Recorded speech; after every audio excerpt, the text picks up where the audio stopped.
আলাইকুম, welcome back to my another new blog. So সেদিন ready হয়ে চলে যেতেছিলাম একটু বাইরে।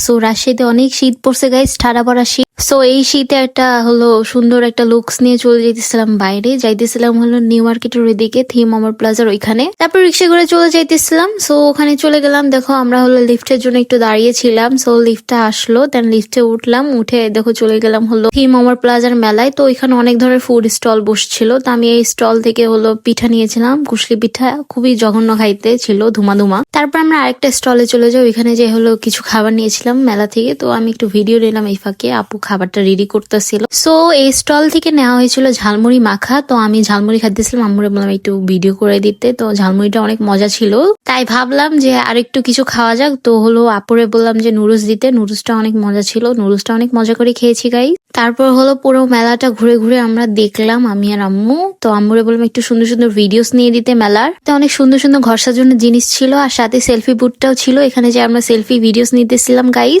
তারপর হেঁটে হেঁটে আমরা বের হয়ে গেলাম গাইস মেলা থেকে। তো মেলা থেকে হেঁটে হেঁটে বের হয়ে এখন আমরা যাবো একটু চা খাইতে। তো আমরা এই হাঁটতেছিলাম, হেঁটে হেঁটে যাইতেছিলাম গাইস মালোপাড়ার ওইদিকে। ওইখানে একটা মোস্ট ভালো চা পাওয়া যায়। সো ওই চাটা রেগুলারই আমি খাই। তো ওইখানে চা খাইলাম, একটু চটপটি খেয়েছিলাম, আর তারপর একটু পাস্তা খেয়েছিলাম। পাস্তাটা অনেক মজা হয় ওখানে, মাত্র 35 টাকার পাস্তা। তারপর একটু স্যুপও খাইলাম, আমাদের থাই স্যুপটা ছিল মোটামুটি। কি ফলো মাহিয়াপার ব্লগ গাইস, আল্লাহ হাফেজ, বাই, টাটা।